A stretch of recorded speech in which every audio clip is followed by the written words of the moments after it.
Hello, this is Jen Rubin, and this is Jen Rubin's Green Room. Happy 2024.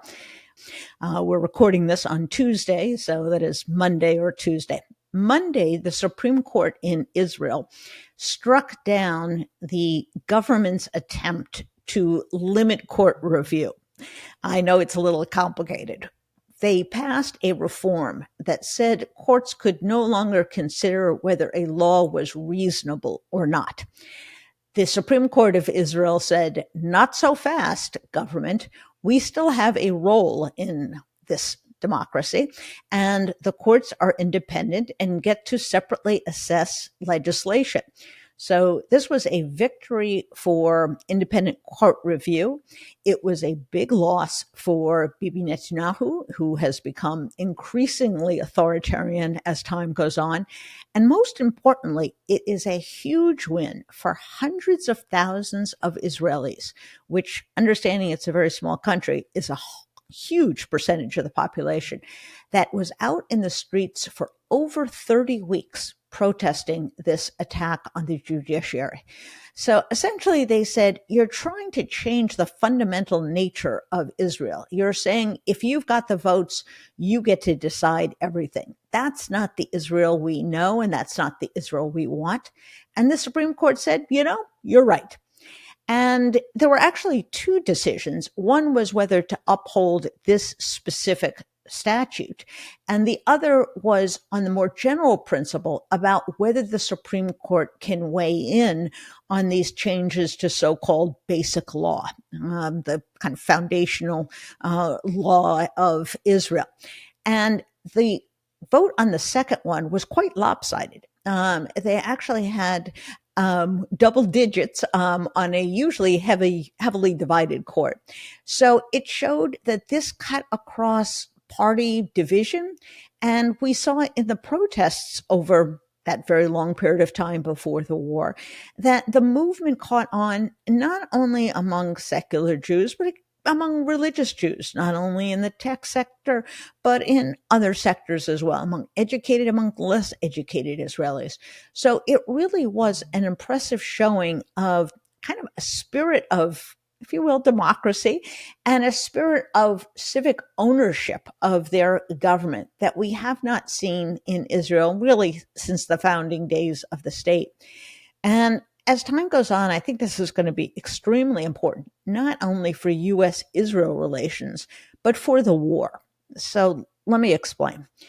The war is being fought with huge public support, given the October 7 massacre. But more and more Israelis are taking to the streets to say, okay, I think we've accomplished what we set out to do. We need to get the hostages back. If this goes on indefinitely, as it sometimes indicates from the language the government uses, we're never going to get those people back. And so in the conduct of the war, there is beginning to become this divide, which happens to be the same divide that we saw in the democracy protests. And what does that tell us? It tells us that the government of Israel is wildly out of touch on two very big issues with the people of Israel. And that is on the nature of its democracy, and secondly, on the conduct of this war.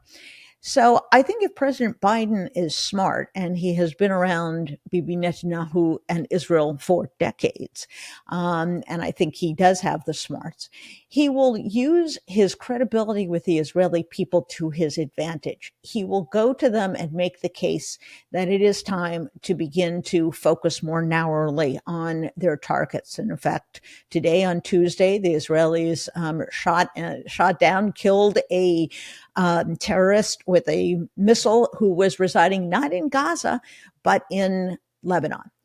So it shows there are other ways to go about defeating Hamas other than plowing into Gaza. So I think he will use this to his advantage insofar as he can now talk to the Israeli people and say, I get you. He too was wary of these attacks on democracy. He too called for a consensus building. He too has been calling for a more far-sighted view of what's going to become of Gaza after the war ends. So in a very real sense, Biden is much more in touch with the Israeli people than Bibi Netanyahu is.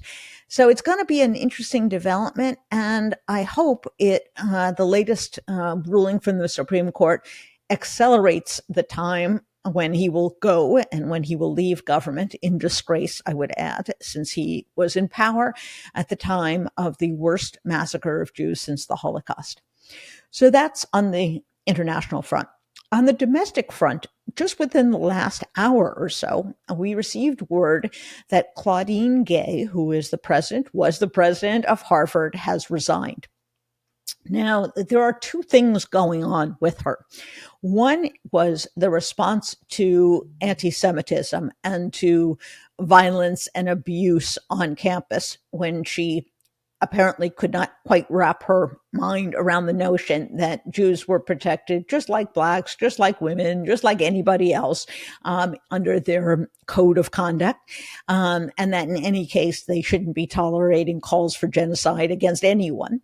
That was going on. But at the same time, there were these trickling of reports of plagiarism.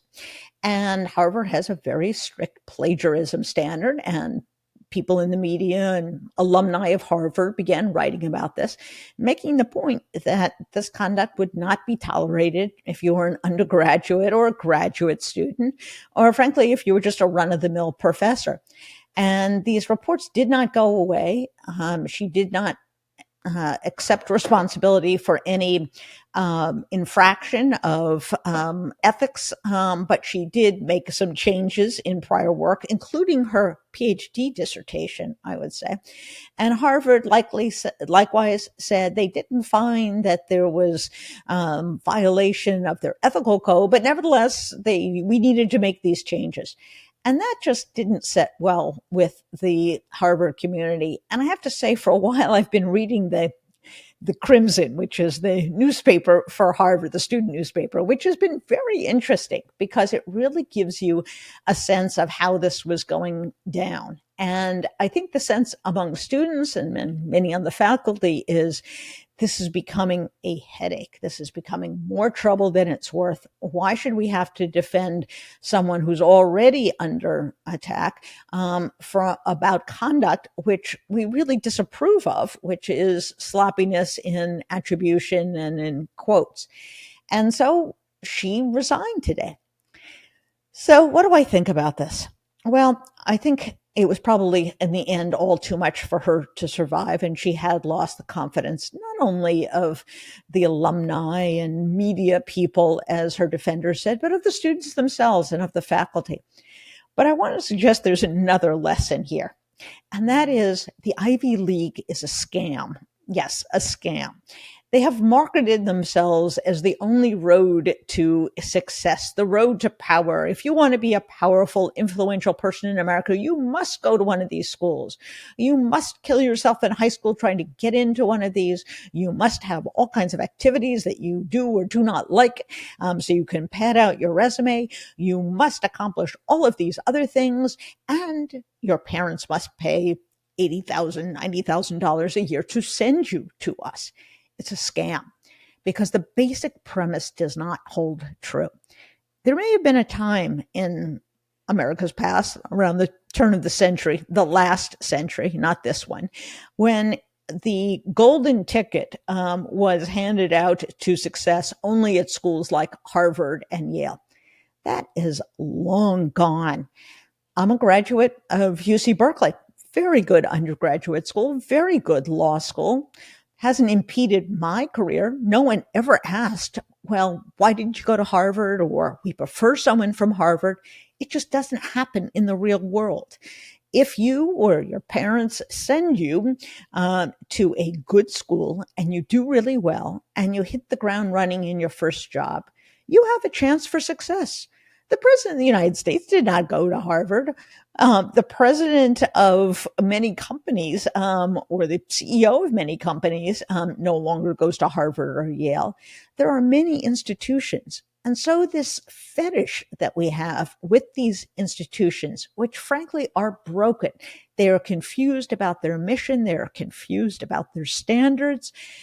why send your kid there?